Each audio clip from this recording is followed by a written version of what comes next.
Hi everyone, in front of me I've got Samsung Galaxy S22 and let me share with you how to reset up preferences on this device. So first of all we have to enter the settings and now let's scroll in order to find apps. Now let's tap on the three dots icon in the right upper corner and as you can see here we've got the reset up preferences option, so let's tap.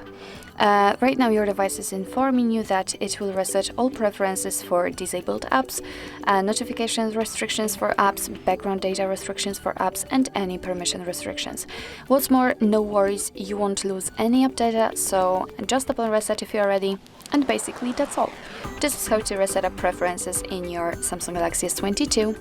Thank you so much for watching. I hope that this video was helpful, and if it was, please hit the subscribe button and leave the thumbs up.